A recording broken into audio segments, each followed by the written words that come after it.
Okay, good afternoon, everyone. Thanks for joining us. My name is Steve Alexander from MSP-Ignite. We appreciate you joining us for this month's network webinar series. As always, we're excited to bring the Resource Network webinar series to our members as well as invited guests. As I look through the list of attendees coming online, some of you I feel like I've known as well as our members, even though you're just on the guest list. So we appreciate having you. All of the presenters speaking in the series throughout the year have made a commitment to really our membership to provide them with actionable insight into areas that can help them grow or otherwise impact their bottom line in a positive way. Our speakers today definitely fit that bill. Before I introduce them, let me go over some of the logistics and ground rules. I'm always asked, it'll come up in the chat window sooner or later, are we recording this? So let me tell you now, the answer is yes. We are indeed recording this session. We'll send you an email after the webinar within 24 hours with a copy of the slides, as well as a link to the recorded version. So you can go ahead and listen, pass it along to others, reach out to our sponsors if you wish. Everyone's going to remain muted during the presentation. However, we really do encourage you to use the Q&A button for any questions you have for either our sponsor or our content provider today. They kind of get lost in the chat, and if you put them in there, we may miss them. But if you put them in the Q&A, I promise you we'll do everything we can to get to them throughout the presentation and certainly at the end. Our keynote speaker for today is an old friend of mine, Jake Carroll of Osprey Strategic Research. Before joining OSR as the VP of Sales, Jake was the Executive Director of RMM Sales for Datto, which he joined as part of the Datto Autotask merger, where he had multiple executive and senior leadership positions. He played an integral role in launching and building Autotask, and was actually part of the reason that I started using the product some 18 years ago. Jake has over 25 years of sales experience in the industry with a passion for startups and emerging technology. Of course, webinars like this don't take place without the assistance of our valued partners and sponsors. For today, we have someone new, a new player for us. We have the pleasure of being sponsored by Agile Blue. The focus today is to help you understand how to show cybersecurity value and cover your blind spots. We're very fortunate to have the president of Agile Blue, Tony Petricola, with us. Good afternoon, Tony. Good afternoon. Thanks for having me. I appreciate it, and welcome everybody on this call. Thanks for spending a few minutes with me. And like we just discussed, any questions at all, please feel free to throw them into the chat. Happy to answer them. And just one little piece, I do have another meeting that I'm having at 3 o'clock Eastern. So I might have to jump off a little bit early, but if I'm still on, happy to take any questions, and then my contact information will be available if you have any questions at all. All right, so let's talk about cybersecurity value. Really where companies like you and MSPs can cover blind spots. We're going to skip this right here, but what we can talk about with Agile Blue is a SOC as a service. So we provide a 24/7 United States-based security operations center for companies of all sizes, but really focus in the small and mid-size markets. MSPs are generally looking to add SOC as a service cybersecurity to their offerings. It's sticky, it's high margin. And we work with MSPs so they don't have to spend a whole bunch of money, capital expenditures to build their own. So we have a tremendous program, and that's what we're talking about today is really what this service can do for your types of clients. So let's talk about some challenges that you may be seeing out there today, especially when it comes to security. A lot of clients, whether you're an MSP, MSSP, any type of company, I think clients are expecting you to be security experts and understand everything that's happening. And I don't care who you are, there's so many moving parts in cyber. I just got off a call about an hour and a half ago with a client who was still trying to understand the difference of MDR and EDR and SOC, like in SIM, right? There's all these acronyms, right? So it's hard to be experts in everything. Also justifying the increased costs of adding new security controls to your clients. You know, what we saw, and we'll talk a little bit about this, where MSPs are starting to potentially be in the crosshairs. When you look at what happened with SolarWinds, obviously earlier this year, then Kaseya, and you got things happening every day, it gets harder and harder to justify those costs. And then obviously the biggest thing everybody faces, not just hiring the headcount to manage all these tools and clients, but it's also finding the qualified staff to do it, the experienced staff. That might be just as hard, right? So it's just all these things keep bogging down. And then you take a look at your business, right? So those were more logistics. Take a look at your business, right? You're looking to potentially monitor and secure your client's digital footprint, because for the most part, a lot of MSPs are their clients' digital footprint, or at least managing it and recommending it and transforming it and all those good things. And when MSPs don't have a full array of services, let's just say you don't offer a SOC as a service, or maybe there's another technology. Sometimes letting another vendor in the door opens that door for other vendors to come in who might be offering more services, a more fulfilled service base. And that could potentially bring some competition into the mix. Not that we all don't love competition, we do. But at the end of the day, why open the door a little bit? Because sometimes when a door gets open, it can get booted open, right? So we want to, we really want to watch that. We want to, as MSPs, really focus on offering our clients everything they need. And then, if you think about this, as more and more of your clients are moving, mobile endpoints now aren't just in offices, right? They're remote, not just because of COVID, but also because of the way people work. More and more movement to the cloud. You need visibility over that entire digital infrastructure.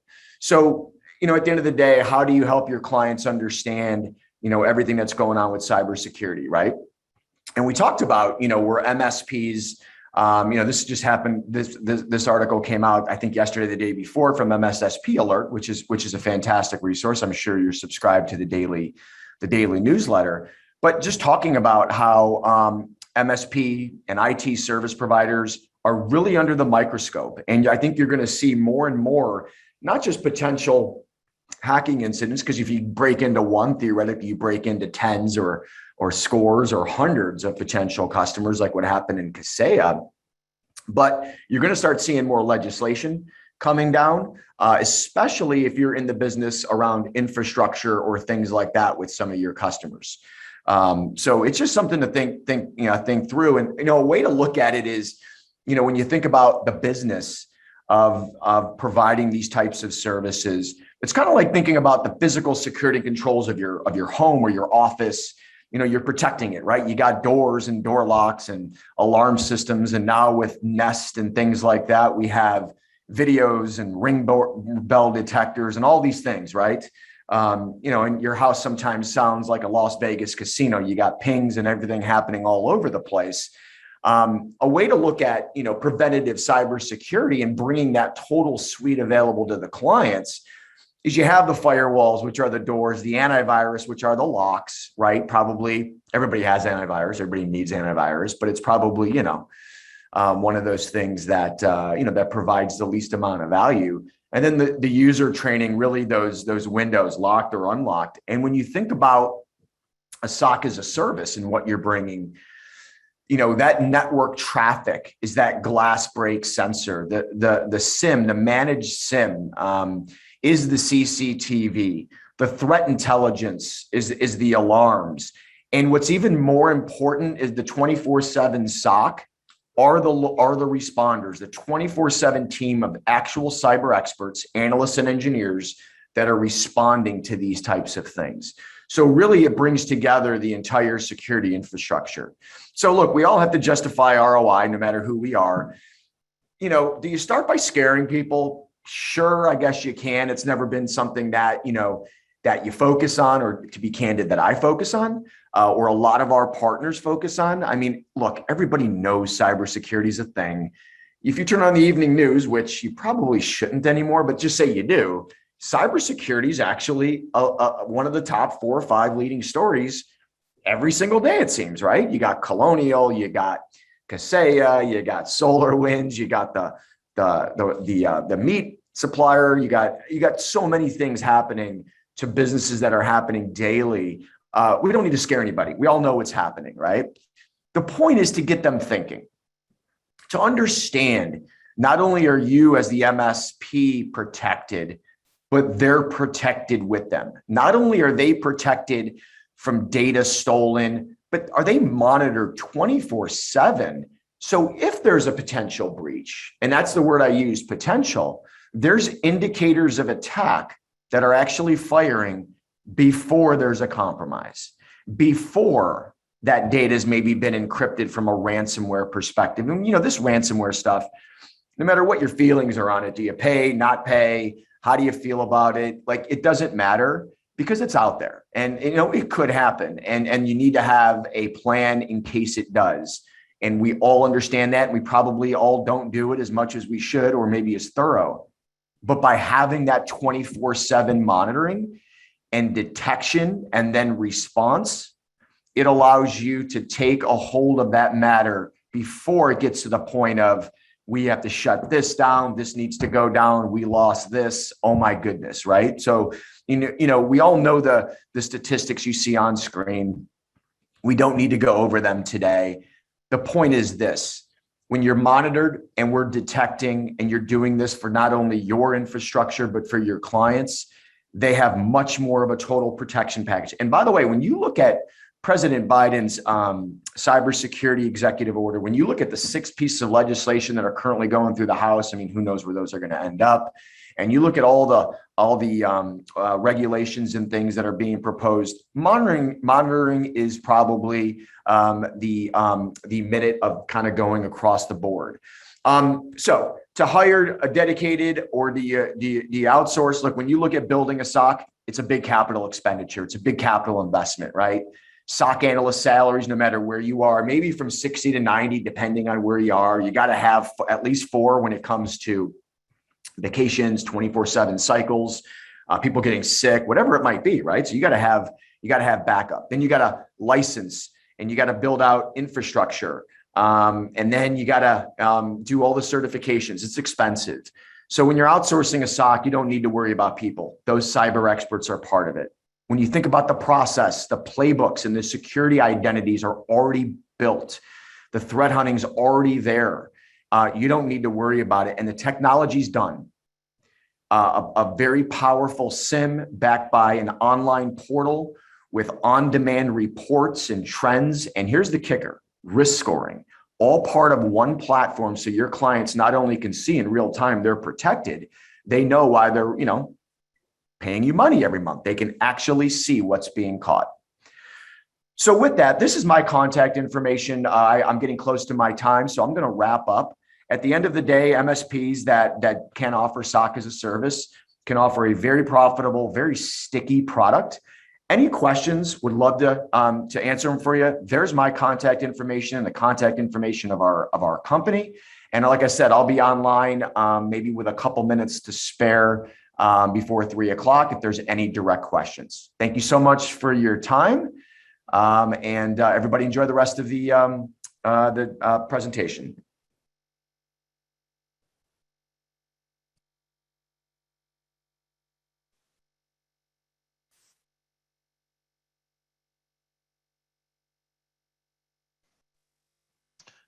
Thanks, Tony. Everybody, I'm Jake Carroll from OSR, Osprey Strategic Resource. Today, we're going to spend some time talking about how to go about building a sales organization for an MSP. A little bit about what we'll talk about today. First, just a brief introduction to OSR and what we do. We'll look at looking and sourcing and finding successful MSP salesperson, what that takes, what it looks like. And then we'll get in a little bit of the training and management, things that as business owners and executives you might be thinking about in terms of when you bring on your next salesperson. And then we'll have a brief Q&A at the end. So let's start first what OSR is. We do fundamentally, our business is outsourced sales management as a service for MSPs. So the content that we'll be sharing with you today is the actual things that we do on a day-to-day basis for the folks that we recruit, manage, and train. We are 100% MSP focused. Our founders, in fact, worked at an MSP before founding the company. And we recruit, train, and manage MSP sales teams. The thing I'd like you to remember about all of the content you see here and why it will fit with your plans is that it's always the MSP's employee. It's your culture, it's your value proposition, it's the growth of your company that these salespeople are basically stewards of. and we're just there to manage them for you. But today, what we're going to talk about is just how to go about that. What we like to talk about is the three tenets of building successful sales organizations are recruit, train, and manage. So I'm going to jump in right now on just recruiting. And recruiting for salespeople it's a little bit different. And I say it's different because the product that they're best at selling is themselves. And most salespeople give off a very positive vibe over multiple interviews, looks extraordinary, capable of certainly selling themselves, being charismatic. The key thing that we want to come away with during the recruitment, assessment, and interview process is not can they sell, but will they sell your product and service to your ideal customer at your price? And that's different from any other kind of selling. And so what we want to do is we want to put everybody in a position to find the right salesperson and put them through the right process. So the first thing that we want to do is identify the ideal candidate characteristics. Now, if you're thinking to yourself, oh, I've interviewed a bunch of people before, think about the process that you go through. On the technical side of things, as most MSP entrepreneurs know that side of the business inside and out, right? So what do their credentials look like? What should their experience be? What certifications should they have? What kind of compensation? Do they join as a level 1, 2, or 3 tech? What are the biggest needs in my organization? How does this particular hire move my business forward, alleviate stress in terms of workflow? I think those are things that you guys are acutely aware of. But when it comes down to salespeople, you may not have just that level of comfort. So what we'll talk about over the next couple of minutes here on this slide in particular is what are we going to look for? So some of the identifying characteristics that we tend to look for is, first of all, if this is a person that's going to do new customer acquisition for you, those are completely different characteristics in terms of behavior, mentality, and how they go about their work versus someone who might be an account manager or even a VCIO that's going to handle existing customers. So it's a completely different animal that's going to go out and acquire new customers for you. By the same token, you may find some salespeople that were very good at financial services or good at insurance or selling, to consumers directly. Not always a great fit for B2B sales. So one of the things that we tend to make sure that we look for is, definitely understand the role you're trying to fill and look for the characteristics that are going to be successful. I can share with you some of the things that we find in our hunter teams that have been really good. They are B2B. There is some B2B experience, and not that we eliminate folks with business to consumer sales experience, but we are really looking for someone that's done B2B before. We like to see some consistency and grit. So folks that have had a track record of staying for a few years at a company, look, I don't mind folks who have job hopped a little bit trying to find the next right thing for them, but at some point in their sales career, they will have had to stay in a position and achieved some success. We used to go with, no more than 2 jobs in 5 years. I think now that's probably a little bit aggressive, but ultimately what you're looking for is trying to determine whether they have this stick-to-itiveness to stay in a job and get it done when some of the rowing could be a little bit difficult. Consultative sales approach, right? Managed services generally require a longer sales cycle. It's consultative in nature. Your problem solving, the thing you want to make sure there is just make sure that the last thing that they sold wasn't something that was really transactional, where the sales cycle might be 1 to 2 weeks or even 30 days. In most cases, managed services contracts between finding, making the first contact, finding out when their existing contract ends or when they're up for renewal, doing the introductory calls, the assessments, the technical calls, all those kinds of things are going to lead to using additional resources besides yourself on sales calls. And it's going to elongate that sales process a bit longer than someone who's in a traditional transactional sales role, right? So you're going to look for those. Team experience is really important. As you guys know, most salespeople are going to walk into your organization and not know everything about your business. So the idea that they are good team players is going to be really important. Were they on a football team, basketball team? Were they in the band? Did they do something collaboratively throughout their life that you can see in their resume or ask them about in an interview that gives you the sense that, you know what, they're not going to mind bringing people in. They're going to know how to use resource. They're not going to try to do everything on their own. Super important to make sure that people can work with your teams on sales opportunities.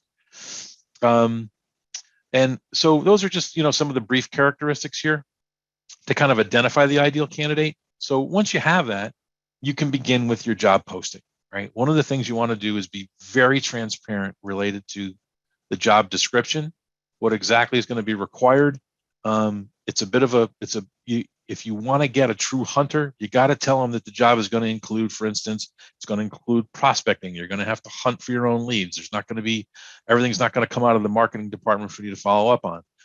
It's important that the job posting be very clear that this is not an account management role either. So those kinds of things are really important. Transparency on salary, bonuses, commissions also need to be very clear.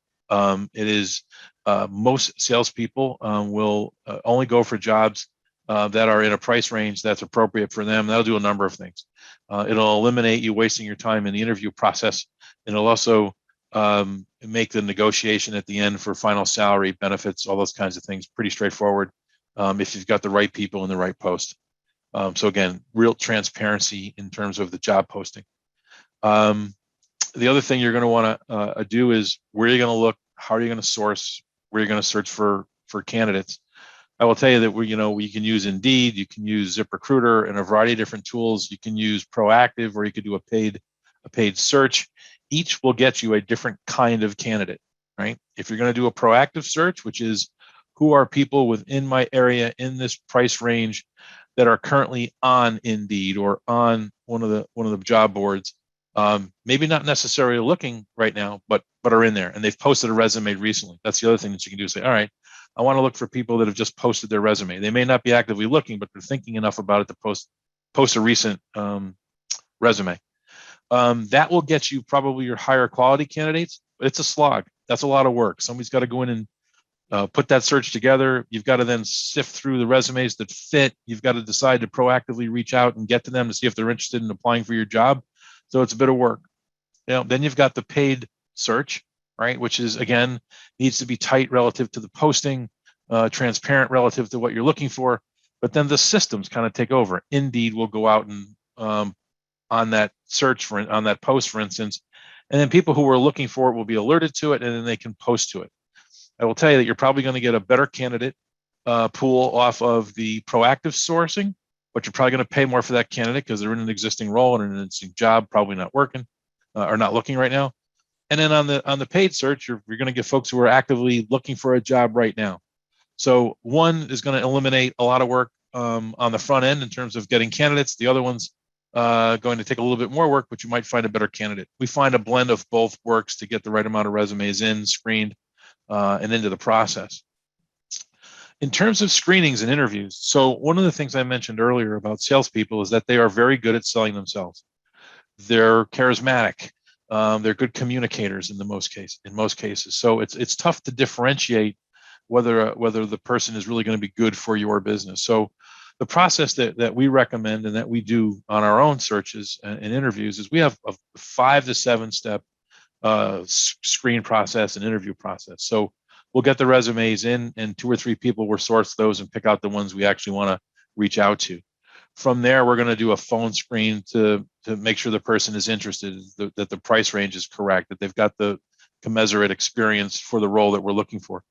In our case, we're going to put them through a second screen too with a different person, just to make sure we're on the right track. We've got a couple of sets of eyeballs on it. From there, we always do either an in-person or a virtual interview where we can get eyes on the candidate and have a little bit more detailed, lengthy interview there. If a person gets through 2 screens and that in-person interview, generally what we'll do at that point is that we will do an assessment of some kind, whether a DISC assessment or some of the other personality profiling tests that are out there for salespeople, and we run them through it. There are a couple of things that we're checking for there. Their eagerness to take the screen gives you a really good sense of their interest and eagerness and promptness for the job that's required. So we're looking for someone who's going to complete that test at most within 24 to 36 hours of us sending it to them. Preferably, when we send it, we expect it to be done that day. We send it in the afternoon, we'll want to see it completed that evening. That'll give us a good sense for what's happening. The next thing we do is we take a look at the screening, right? Screening comes back, folks are graded. We're going to evaluate that screen. We're going to see what it says about, behavior characteristics, communication styles, certain kinds of skills, ways they like to be communicated to, ways that they like to communicate to others. And we're going to challenge some of those assumptions and see how they react to what could potentially be coaching, right? One of the things about screening and communication styles is they're going to sell to a lot of different kinds of people. Folks that are wired differently, that receive messages differently, that want to communicate on a different level. Not everybody is the same. And this is really the test for how adaptable is this salesperson to other people's communication methodology. So really important test there. If we get through that and things are positive, we want to move forward. We're then generally going for another in-person interview for culture fit. Bring them into the company, let them meet some people, walk around the office. You'll get a really good sense for that person at that point and decide whether or not you want to make an offer. And then move forward from there. So ultimately, we get down to kind of making the offer. We always test with a verbal, right? So a couple of things to be aware of here. We've posted the salary range in the job posting. There is always a mention of the fact that there could be an activity bonus and commissions, and we're going to start to discuss those with the potential employee at that point to see if it fits. You may even start at that point talking about benefit programs and some other things. But there will always be a verbal offer made. If we were to give you an offer that had this salary and this commission plan with these benefits, would you be inclined to accept it? Right? You might get some pushback. You might get some pre-negotiation there, but you get a good sense for whether or not someone's truly considering you there.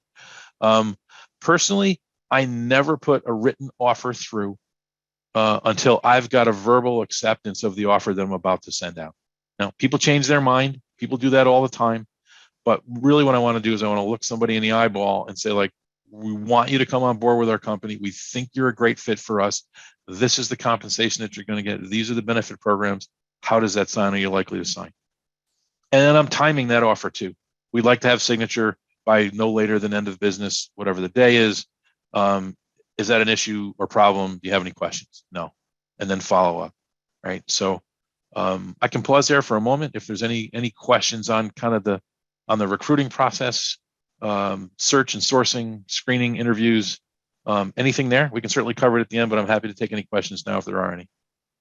Hey, Jake, there's nothing in the Q&A yet, but I wrote down some things as you were speaking. Sure. And first off, I love that you talked about the team player approach. I find in this business, it is rare that one person is going to sell and soup to nuts, right? Lead generation, appointment setting, go on appointment, make the presentation, and close it all by themselves. That usually does require more. So I find trying to assess ego something that we have to watch too, right? We want a team player, but we don't want the one that thinks they have to be the superstar all the time. Yeah, I think that's fair. Really good salespeople don't. I don't think you've met the folks, right? Sometimes they walk into the room and they can really command the room. But you have to make sure that's in a positive way. People buy from people they like, and people want to feel like they're making a good decision about what it is that they're buying. And when that comes to selling behavior, those good teamwork is going to come through loud and clear on a sales call. Like if you have a salesperson that's stepping all over a sales engineer, or who's dominating a meeting and not really listening, not a great vibe to give off, right? It's going to reflect on whether or not it's going to reflect on everything, how I'm going to be treated as a customer, how these people are going to work together, long term for the benefit of my business. So no, see, I think that's really appropriate. The other thing, go ahead. No, I was just going to say people tend to throw the word around humble, but I don't. I just think self-aware is really important. So a team worker that's self-aware of what they are really good at and where they're going to need help is really important.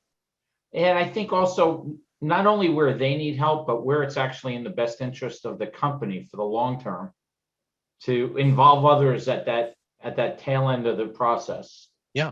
Almost starting to make the handoff before it's time to make the handoff. Yeah, I think that saves a lot of cycles too. The more technical assistance you've got on a sales call means that when you have that handoff meeting, there's a lot of things technically that are already understood about what the customer needs were, what you discussed in terms of service offering, any commitments that you made, and typically the technical proposals that are done, the suggestion of the services that are going to be offered, I would almost exclusively leave that to the technical team to devise that, and then it can be shared in a proposal meeting where the salesperson, the technical people are reviewing that with the customer. Absolutely. Yeah. I have more, but you have a lot more content, so I want to let you keep going. Thanks. So let me just get this slide done. So the next thing is obviously training, and sometimes this is where some technical organizations need to just really concentrate on in terms of the kinds of things that need to happen for a salesperson to be ready to go and sell your products and services. We do find that it's easier to train on the industry, on core value proposition, on competitive differentiators than it is to teach somebody how to sell. So in other words, if you think you have a technical guy who wants to get into sales, I think it might be harder to train that person on selling than it is to take a person who's got good sales training and teach him the industry, generally speaking, because you can build on it iteratively as you go along. So on the sales training side, obviously industry training. How do you explain to someone who's not from the industry what a managed service provider is, but more importantly, what you do for small and medium-sized businesses to ensure they have great business results through the application of good technology, policy, and procedure to enable that business to stay safe, to thrive, to profit, et cetera. So getting those core kind of principles down about what managed services really are, and a little bit of industry training on how, products, software, hardware, services get to small and medium-sized business. It's not, most people assume, I bought my computer at home from Dell, that must be how every business gets it. Well, not always, right? You guys are in there making those recommendations. So a little bit of a sense of understanding about indirect channels, distribution, and how that all works, I think goes a long way to ensuring your salesperson has a good sense for what this ecosystem looks like. Your value proposition and competitive differentiators, right? The kinds of things that set you apart as a business when that salesperson is going to be selling your products and services. So your core values, the things that are super important to you, what your other customers are saying about you in terms of your testimonials and letters of recommendation and those kinds of things. Just make sure your salesperson fully understands what you bring to the table. The other thing is training on the systems that are available to them. I know when you guys hire technical salespeople, you are really up to date on the systems that you're going to put in place for them. So whether that's on the technical side, your PSA system or your RMM system or the software and products and things that you use on the technical side that you're bringing your technical people into. Same thing on the sales side, whether that's a CRM system, whether that's a contact management system, a phone dialer to get out and prospect on the front end of the sales process, your salesperson fully understanding your systems and how they're going to be used in furtherance of his success, but also how it ties into the company's success is super important. So you're gonna have to spend some time there. And then generally for the salesperson, you have to talk about process and structure. What are we going to do in the sales fest? So train them on the sales process, train them on the structure, make sure they know time management, that there are scripts and talk tracks for how to gain some interest with a customer, how to get them to commit to an appointment. All those kinds of things are good on the initial sales training. For instance, we train very hard on openers, how to get through a gatekeeper, what's your first kind of opening statement look like? How do you present yourself with interest to someone so they'll listen for 20 seconds while you get your message out on that first phone call so that you can potentially get to the decision maker, book an appointment, and get a substantive meeting about what it is that you really do. Those kind of first 20 seconds, when you capture someone's interest and they haven't hung up the phone, and the next 30 to 60 seconds when you're really gaining some interest, and then ultimately getting the commitment for the next thing, which is an appointment. super important. And with new salespeople coming into your company, making sure they have the kind of the fortitude to pay attention to the scripts and the talk tracks, to make the dials that it takes to get up to speed on all that is super important. But understanding the process and what it's going to take to get a customer in the boat, and then also ultimately understanding, their time management on a day-to-day basis about what they need to do is really important. Which then leads us to kind of the management of the salesperson. Let's talk a little bit about goal setting and accountability. Let me put these all out here so we can talk to them all, because some are different from others. So the thing I want to talk about first off is one of the ways that any salesperson, whether they're going to be successful or not, has to do with goal setting, accountability, right? What is it that is expected of them? Very, very clearly, what are the expectations? And then also ultimately, what are the goals? So, and those things break down right to the very, kind of cellular level of activity. How many phone calls, how many emails, how many social touches do I need to do on a day-to-day basis to be successful, right?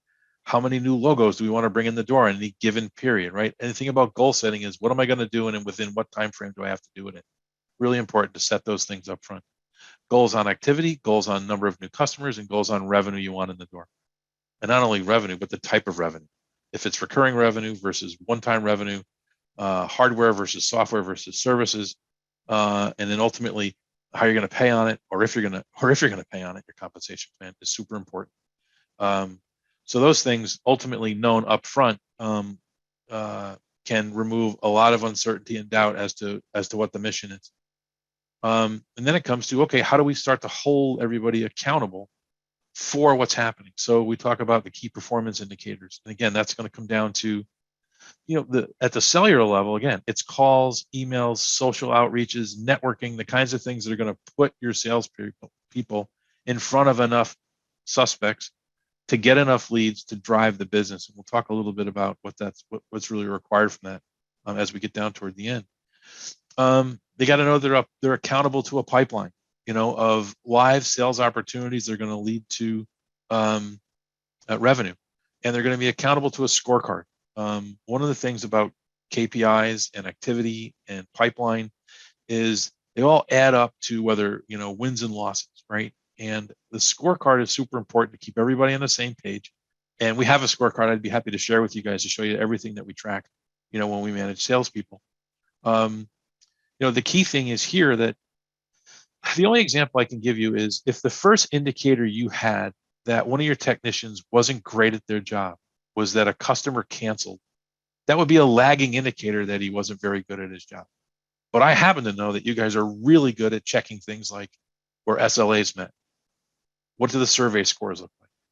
What's his level of first call resolution of issues? How long are his tickets open for? All those kinds of things that you're tracking along the way, so that it would be a surprise to you if some customer left before you knew ahead of time everything that was going on with that particular rep on that particular account, right? By the same token, on the positive side, if the first indicator you had that someone was a really, really good technician was when you moved him off an account and your customer was unhappy, right? So the same thing applies for sales, right? If the first time I realize a salesperson isn't any good is 6 months in when he hasn't sold anything, then we missed all the leading indicators that would have told us, hey, we've got an issue to work on here, right? We've got activity we need to increase. We've got sales calls we need to listen to and find out if the pitch is being done appropriately. Are they hearing buying signals? Are they knowing when to hit the gas and when to back off? Are they getting the right commitments after every meeting? So the things that we do with the KPIs, with the scorecard, and all that, and that you'll do with those things is you'll know ahead of time whether or not you're going to be successful with this particular salesperson or not before it's too late, right? The biggest thing is we go through a really rigorous process, and you should too, on the front end of interviewing salespeople. As we like to say, hire slow, fire fast. You will know within 90 days if you've got a salesperson that can be successful, right? Even if they haven't sold anything yet, right? You will know whether or not that person's going to be successful. You will hear whether or not they're getting your pitch. You will see whether or not they're doing the activity. You will see the growth of their sales pipeline. Or you will understand, are my products overpriced? Why are we not getting appointments here? Is there something in my pitch on my website, on the way that we communicate our message that's not resonating? Are we getting beat competitively in the marketplace? You'll see all those things early on through the visibility, through early KPIs, understanding the activity and hearing what's going on. And then it comes to coaching.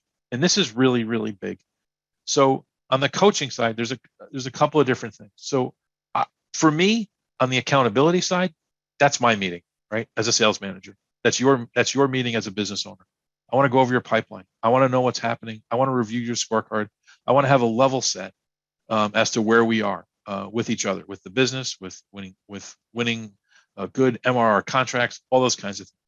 For me, my one-on-one meetings, my dedicated one-on-one meetings with my salespeople, that meeting's for them, right? Where are their struggles? What do they like to do? Where do they want to head their career? How can I get them there? Do they need training? Do they need assistance? Do they need exposure to more things? Do they want a little bit more responsibility? How can I help them grow their career? These are the kinds of things that help for retention, right?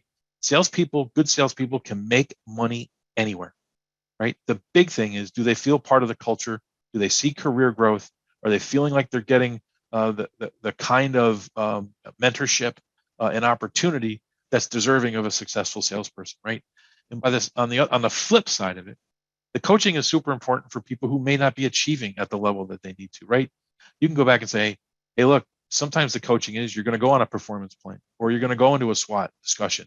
But again, it's about the clarity and transparency of the communications that's super important here, so everybody knows where they stand. Anything there on the managed side or on the training side? Questions? Jake, I made a note to myself as you talked about the sales process. Yeah. And honestly, I had a big smile on my face when you went there, because in the managed services world, and you hit on it, so many of the people hiring salespeople don't know what they're looking for, don't have a sales process. And actually, they've made it very easy for the potential candidate or potential salesperson to sell them, because if they just sound like a salesperson, they're already better than what the owner thinks they can do by themselves. So they go, oh, this guy has a sales process, I'm going to follow his sales process. Why develop ours when we can follow theirs? When do you, if you don't have your own sales process, when do you say to the candidate, well, if we're following yours, tell me exactly what the sales results are going to be, because that's all I have to judge you on. Yeah, that's fair. So a couple of things, right? So everybody has a sales process, whether they know it or not, right? So if you're an MSP and you've successfully onboarded 50 customers and now you're thinking about a salesperson because you want to get to 100, you've got a sales process, right? You've either gotten a referral, you hit the phones yourself, you went to a chamber meeting, you did some marketing, and a lead came in and you followed up on it, right? And then you went to see the business and you assessed where they were technically. And then you came back and said, I can solve this guy's problems. And you did a proposal. So you have a process, right? The key thing with new salespeople coming in is they really need to understand what is successful in this business in terms of, discovery, technical assessment, proposal, back and forth, making sure that you kind of understand where you're going. What I would say about salespeople coming in is I try to learn, what kind of sales training have you had? Are you an adherent of solution selling? Do you do gap selling? Do you spin? You've probably had a bunch of sales training in your lifetime. Tell me a little bit about how you go about understanding customer need, right? How do you go about solution selling to a need as opposed to just selling a product or service? On the other hand, if you really feel like you have a haphazard sales process, and you've got someone coming in that you think might have it, yeah, definitely ask them to define it and then match it to how you feel your customers buy product and service. I always challenge the MSPs to say, show them your rate structure and then ask them to sell you at double the price that you're currently charging. Because so many people are underpriced out there, right? That every salesperson's great if the price is low enough. Yeah, I mean that's a great point. And sometimes it comes down. Look, if you've been in this business long enough, you started out probably cost plus. I take it in for this amount of money and I sell it to somebody else for this amount of money and I make the margin in between and I pay my employees and life is good. And that's that for a long time, that was a pretty good model for selling technical products and services. And now as a managed service provider, it's about selling value, right? And sometimes that switch isn't as easy as it looks. The other thing is I find that you don't want someone who's cavalier with money, but you want to know what is a lot of money to somebody. Like if you think your average client is 25 employees and you can make money at $150 per employee all in on a managed services contract, right? And you add that money up and it's $7,500 a month, it's 80 grand a year, and you're in a 3-year contract and it's $250,000. If your salesperson isn't comfortable spending $250,000, he's not going to be comfortable asking for $250,000. So I always tend to ask people, like, what's your last big purchase? What makes you nervous? That kind of thing, to kind of just get a sense for, how they think about money is important too. So Steve, to your point about sell me something and double my price, I think a really good salesperson my question back to the person who asked me to do that would be, tell me the value of your service to your end client. And I don't mean it in terms of what the product costs you or what you're going to charge for it. What does it really mean to your end client in terms of a business result? And then at that point, you can justify any price under what the gain is, you can justify. And if the risk is high enough, you might even be able to justify a higher price. As long as you're willing to let the salesperson turn the sales responsibility back to you rather than on them. I love that. Right. So I guess I'm saying we're looking for people that have some knowledge in the industry, possibly. And if they don't, that's a great question. Like your point, if they don't know anything, is fantastic. They should certainly. Yeah, I agree. If they got any experience, they should be able to come up with something. That's right. The double-edged sword in terms of the experience. It is just because they tend to be. They tend to be expensive. Right, folks salespeople who come in with, managed services experience, selling in your local market at your price point, looking for their next opportunity to make money, can tend to be expensive. So knowing what your sales budget's going to be, where your return on investment is for a particular salesperson is really important. We track that as well. We know if we're paying, X salary and Y commissions, that we know that by the time we get, 6 deals in at $3,000 a month in recurring revenue, this person is now paid for their seat. So we're tracking all those things, and I think that's a good metric to keep your eye on, so exactly, what's affordable in terms of a salesperson. The higher the salary, the higher the commission rate, the longer tail you're going to have in terms of profitability. But once you get there, if you got the right person, you can really start to accelerate. Yeah, I was going to ask you earlier about red flags. Like for me, someone that comes in with I already have a book of business and I'm going to hit the ground running is a huge red flag for me. I don't know how you feel about that. I've never been a big believer in that. I know for decades, that was the kind of currency that IT salespeople had, right? Yeah. What your Rolodex looked like. I know I'm aging myself when I say Rolodex. But ultimately, who have you talked to before? Can you get me in there? Now, if someone's got expertise, if your expertise is local government, and you've got someone coming into you that has experience selling to, towns, counties, police departments, those kinds of things, they've got experience there, great. If they have contacts, even better, because those folks at those locations tend to not move around a lot. But someone who's coming to you with a list of, the 75 last small, medium-sized businesses they sold to with their last company, yeah, big red flag, because they're going to do the same thing to you when they're off to the next business. They're walking out with your customer list too. If they're offering that up, that is I would agree, that's a pretty big red flag. Yep. All right, I'll let you get back to it. Cool, thanks. Let me see where I am here.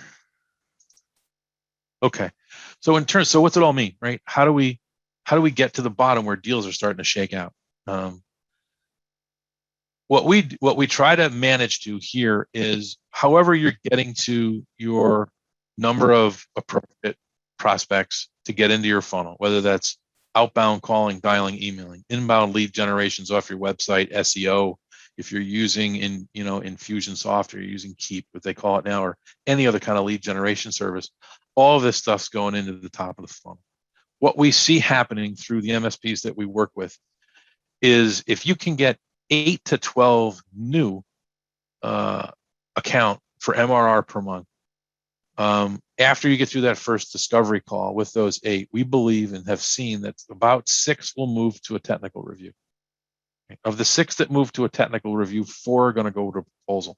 Now, knowing that you've already had your discovery call, you know through your technical review that the product fits, you've done your proposal and you're within budget, right? We think that 1 deal is going to squeeze out the bottom of that funnel. So we try to get 8 to 12, so we can do 1 to 1.5 deals a month is the target for MSPs that want to be in growth mode. I think that what we find on the top end of this is to get here.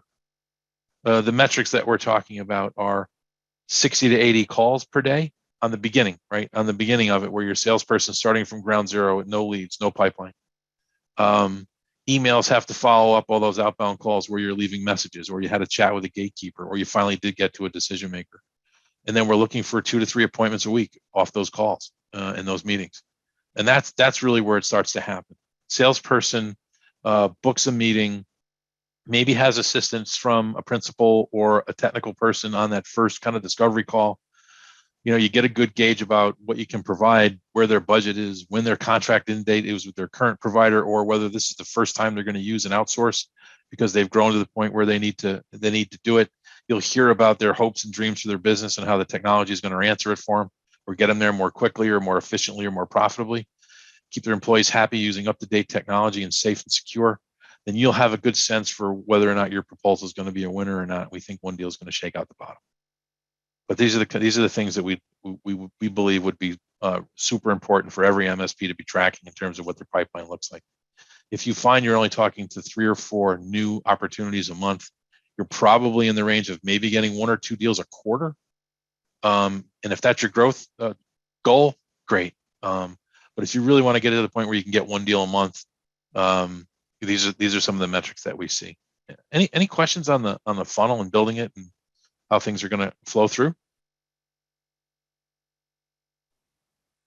Folks, I know this is actually a place where most of us struggle. So I'm wondering if anyone can find the Q&A button at the bottom of the screen and throw a question out there. Jake, I always find that this is where the average manager struggles to look at these numbers and manage by these numbers rather than managing just by that one at the bottom. Yeah, I mean, the big thing is you can't get to the one at the bottom, unless you've got all the other numbers at the top, right? And look, you may have a much higher. You may find your technical reviews are really spot on, and you may need to only do 3 proposals a month to get to 1 close. And that doesn't mean that your proposal is not a fit. That just may mean that based on the end client's buying cycle, that maybe only 1 shakeout a month, right? So you're trying to build that pipeline up where over 60, 90, 120 days, you've got, 8 to 10 proposals out there that you can continue to follow up on. But I'm a big believer in 3 to 4 to 1 proposals to your quota number. And if your goal is 1 deal a month, I'm not going to feel too confident just based on, people's behavior patterns, when they spend money, when they sign contracts, what happens. Life happens at these small businesses, as you guys know. And any little thing that happens is going to mean that a signature gets delayed or put off or just rejected. So I think the more you have in the funnel, the better chance you've got one coming out the bottom. So how important is, whether it's talking about this with the prospective salesperson and interview process, or putting it in place to support them, how important is the lead gen support over and above your salesperson? Well, one of the things that we hire to is we assume there isn't going to be any. Right? We assume that the website's not going to generate a qualified lead. That marketing isn't there. It's if it is, it's great, and we'll take it and we'll run with it. But we tend to we tend to hire the person that's willing to do the activity that we know will drive these metrics.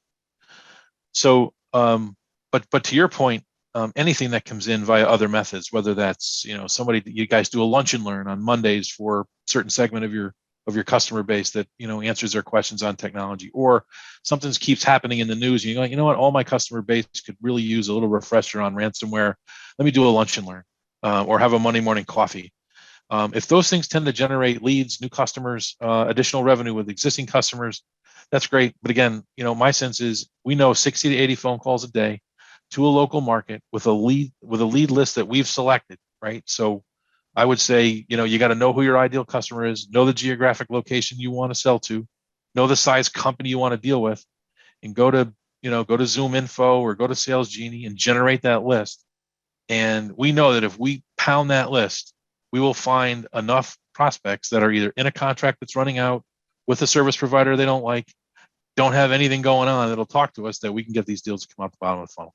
So when you say pound the list, first off, I love the idea of saying, hey, we're going to measure the salesperson on their efforts, and any lead gen we have in place is gravy for them. Yes. Right. I like that. Yeah. Yeah. We even suggest paying less commission on leads that are marketing generated. I'm not a big proponent of it, but that's what our business model is. Well, it's funny, as guys that have worn the sales hat for years, I never liked that model, but today I tend to talk about that quite a bit. Of if you're going to spend the money and you're going to make their job easier by giving them leads, make sure they understand that if they want that all the time, it costs, and it costs them money as well as you money. Right. And you can always make a determination if that one lead they got off the website took a 9-month sales cycle, you can decide, you can always decide to pay full on it. Right. There's no reason you can't do that. Yeah. Right. No, I like it. So when you say go out and find the list, right? Buy the list. Yeah. Are we saying that if we go out and buy 500 names of people in our geographic footprint that have 25 to 50 employees, that's a good enough qualifier to say, yep, we now have leads to work? I think there's a variety of different things you want to look at in the filters. I think you need to look at your customers and the ones you're being most successful with. If it's 25 to 50 employees in service industries, then take a look at it. If you're having zero success with nonprofits or public sector or law firms, or you don't want to deal with medical because you don't want to deal with the compliance on HIPAA, whatever it happens to be that you do or don't want to do, you're good at or you're not great at, all those filters are supported in the products that we use to gain names. And generally, depending on geographic area and outreach, most of our lists are between 1,500, and that'll take a salesperson quite a while to kind of burn through. I'm not going to tell you who this is, although I might, Jake, offline when we're done, but I won't for the whole group. But fair enough. But one of the best sales jobs anyone's ever done to me was someone that, quite honestly, kind of screwed it up in the beginning, pushed my buttons in the wrong way in the beginning, but adjusted to it and apologized for it in such a professional way that became actually one of the best salespeople I've ever met. Okay. And I wonder if we shouldn't try and find those things out early too, right? Like, not every email is perfect. You don't always get someone's name right. You may get too familiar too fast as a salesperson and ruffle someone's feathers. And, how you adjust to that, to me, is what makes you a salesperson, not getting it perfect every time. I think that's fair. I mean, I think most salespeople that have been at it long enough know that, all right, it's going to take me, 15 phone calls and 8 emails to kind of get some attention. And you got to read the room, right? I mean, there's really good salespeople know when, all right, I'm going down the path. This path of questioning isn't working. I need to readjust. Or I pushed too hard for the next meeting, and that didn't work. Or, I have a contact that's I'm working with that's a stakeholder in it, but the CFO is going to make the decision, and you make the mistake of going over their head to the CFO and you screw the whole thing up. Yeah, you got to be able to go back and check yourself there and throw yourself on your sword and kind of regain it. So a little bit of humility there does not hurt. Exactly. We're right up against it. Any closing thoughts? I'm good. Jake, you're good. Any closing thoughts? Not for me. No. Cool. Well, thanks everybody for your time. We hope the information you received today was actionable and helpful. Jake did a great job of kind of glossing over one thing, and that is, if all this seems daunting and you can't figure out how to get it done, or you can't do it by yourself, you really do want to reach out to Jake or someone from the OSR team and talk about what they do and how you can plug them in to the service. because they can hire for you, they can manage for you. They can actually do all that for you. Jake is just sharing his expertise and how you could do it yourself as we go. So Jake, thank you. Tony did have to jump off, as he told you guys earlier, and had to jump off. For those that are not members, if you want to find out about membership and our money back guarantee, certainly reach out to us. Thank you all for your time. And Jake, thank you for your expertise. Yeah, Steve, thanks for the opportunity. Good to meet everybody. Thank you. Take care, folks.